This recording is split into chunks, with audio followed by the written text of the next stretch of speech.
This is Piers Morgan Live. Welcome to our viewers in the United States and around the world. Rick Santorum. Coming next, the luckiest man in the world, or perhaps the unluckiest. He survived a shark attack and a lightning strike, and that's just for starters. He's also been attacked by everything from snakes to monkeys.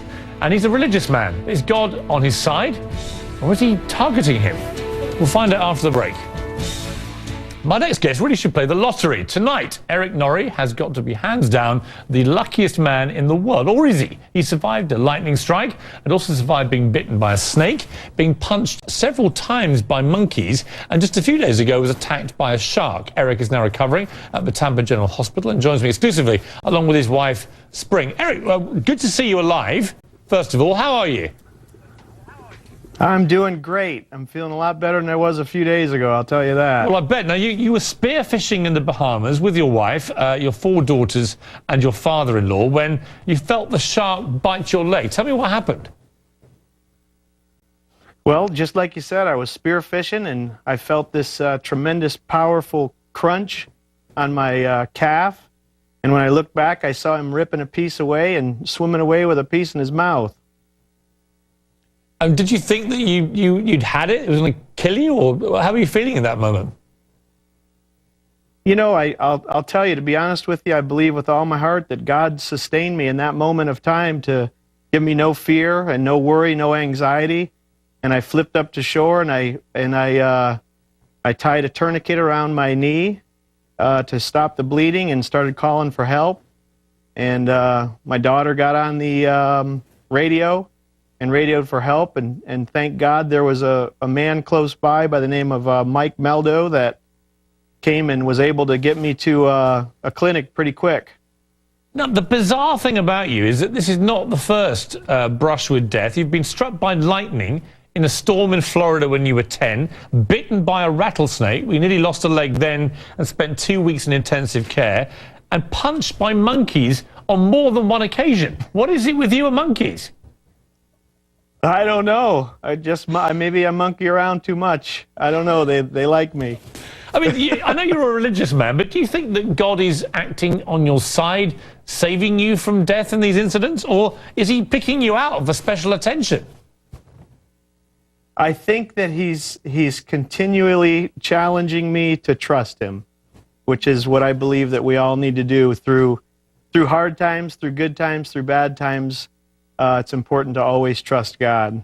Now, let me turn to Spring, your wife. Spring, I mean, this must be a pretty long-suffering marriage you're going through. About every 3 minutes, he's being attacked by either a bolt of lightning or monkeys or sharks or snakes. There's no respite for you. Well, it's an adventuresome marriage. A lot of those things happened when he was younger. The monkeys are since I've been around, but the shark bite was quite a scare, that's for sure. Why do you think monkeys dislike him so much? Well, one time was kind of my fault, actually. I sort of teased him into it. She locked me in a cage with a violent monkey and watched it attack me and took pictures. Matter of fact, we put the pictures on our website, on my business's website, so people can see the. So let me get this absolutely straight. Let me get this straight, Spring. You locked your husband in a cage with an angry monkey, and when it punched him, you then put the pictures straight on Facebook. Is that what I'm hearing? More or less. Yes. On a serious point, it must have been pretty scary for you, Spring, and your daughters when this shark made its attack on your husband. How are you feeling about it all?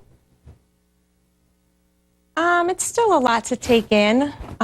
When I still really think about the actual day, it's pretty overwhelming to think about. It was very scary, and as the water turned to blood and Erik crawling out of rocks, it was like a Discovery Channel show before my eyes, almost like it's hard to believe it's reality. And Erik, I mean, what is the prognosis for you with that leg? Is it all going to be okay? Are you going to be back to normal? I think so. I had a couple of skin grafts. I had one of the best doctors here at Tampa General, Dr. David Chesla, that worked on it. And I think I'm going to be, there's a verse that says, I will walk and not grow weary, and I will run and not grow faint. I will mount up with wings like eagles. And I think that that's just what I'm going to do. Isaiah chapter 40. And you're a thoroughly good chap. You do missionary work in Australia, and you're starting a shelter for the homeless. I mean, if the good Lord is watching tonight, and I'm sure he is, would you like him just to lay off you a bit for a while? Absolutely not. I want to keep going forward. I want to do what he wants me to do, and we're doing some work in the Dominican Republic.